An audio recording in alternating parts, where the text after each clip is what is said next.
এলাকাবাসীদের দীর্ঘদিনের দাবি পূরণ করলেন মন্ত্রী। মুখ্যমন্ত্রী মমতা বন্দ্যোপাধ্যায়ের অনুপ্রেরণায় এবং রাজ্য সরকারের বরাদ্দ অর্থে কালিয়াচক 2 ব্লকের 2টি এলাকায় কবরস্থানে সীমানা পাঁচিল তৈরির কাজে শিলান্যাস করলেন রাজ্যের উত্তরবঙ্গ উন্নয়ন দপ্তরের রাষ্ট্রমন্ত্রী সাবিনা ইয়াসমিন।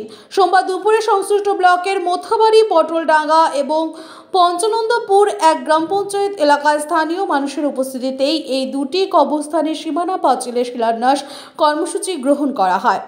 এই দিন মন্ত্রী ছাড়াও উপস্থিত হয়েছিলেন মালদা জেলা পরিষদের পূর্ত কর্মদক্ষ ফিরোজ শেখ, মোথাবাড়ি 2 নম্বর ব্লকের বিডিও বিপ্রতিম বসাক সহ সংশ্লিষ্ট এলাকার মোয়াজ্জেম ইমাম সহ সাধারণ গ্রামবাসীরা। আমাদের কালিয়াচক 2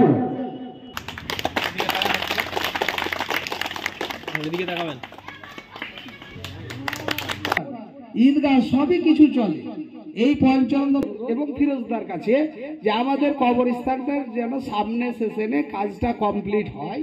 আর আমাদের ঈদগাহটার দিকেও দেখেন বলে রেখেছি।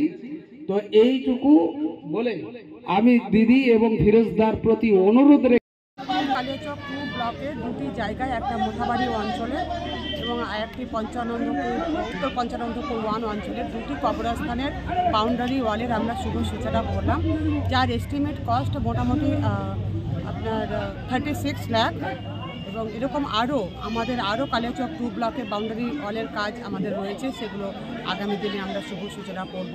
এর জন্য আমি বাংলার মুখ্যমন্ত্রী শ্রীমতী মমতা ব্যানার্জিকে ধন্যবাদ জানাই, কারণ সেন্ট্রাল গভর্নমেন্ট বাউন্ডারি ওয়ালের টাকা আটকে দেওয়া সত্ত্বেও আগে সেন্ট্রাল গভর্নমেন্ট থেকে মাইনরিটি ডিপার্টমেন্টের টাকা আসতো, কিন্তু সেই টাকা আর আসে না স্টেট ফান্ড থেকে দিদি রক্ষণাবেক্ষণের জন্য। কারণ আমাদের কাছে কবরস্থান একটা খুব সেন্টিমেন্টের জায়গা, কারণ এখানে যখন আমাদের কবরস্থ করা হয় তারপরে অনেক সময় দেখা যায় বাউন্ডারি ওয়ালের জন্য কুকুর, শেয়াল এগুলো সব ওখানে ঢুকে পড়ে, ফলে আমাদের খুব খারাপ লাগে।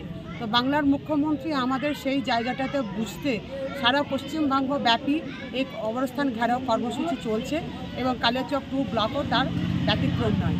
আমরা সম্পূর্ণরূপে আজকের জন্য বাংলার মুখ্যমন্ত্রী শ্রীমতী মমতা ব্যানার্জিকে অশেষ ধন্যবাদ জানাচ্ছি।